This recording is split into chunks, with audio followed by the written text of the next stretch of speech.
అంటే నాకు promotion దొరికిందనమాట. Promotion అంటే ఇదేంటి, ఏం జాబ్ చేస్తున్నాడు అసలుకి, ఇది ప్రమోషన్ దొరకడానికి అని అనుకుంటారా?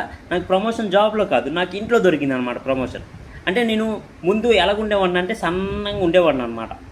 ముందు నాకు తెలిసిన వాళ్ళు చూసుంటే సన్నంగా ఉండేవాడిని అనమాట. అప్పుడు నాకు ఇంట్లో మా అమ్మ ఏం తిట్టేదంటే నక్క అని తిట్టేదనమాట. నక్క అని, ఓరి నక్క తిండ్రా, ఇప్పుడే నక్కలాగా ఉన్నావు అంటది అనమాట మా అమ్మ అప్పుడు. ఇప్పుడు నేను కొద్దిగా అంటే ఇప్పుడు నేను చికెన్ పకోడాలు ఎక్కువ తినడం స్టార్ట్ చేశాను అనమాట. స్టార్ట్ చేస్తే కొద్దిగా పొట్ట కూడా పెరిగింది, కొద్దిగా కొద్దిగా లైట్గా హెల్తీగా ఉన్నాను అనమాట. అయితే ఇప్పుడు నాకు ఏమని పిలుస్తున్నారు ఇంట్లో, ఒరే పంది తింట్రా అని చెప్తున్నారు అనమాట. నక్క నుంచి పందికి రావడానికి ఎంత కష్టపడ్డాను మీకు తెలుసా? ఇదే ఇది ఒక రకమైన అచీవ్మెంట్లు అండి, ఎవరికి అర్థం కాదు. నక్క నుంచి పందికి రావడం ఎంత పెద్ద అచీవ్మెంటో తెలుసా? నక్క నుంచి పంది దాకా వచ్చాను అనమాట నేను.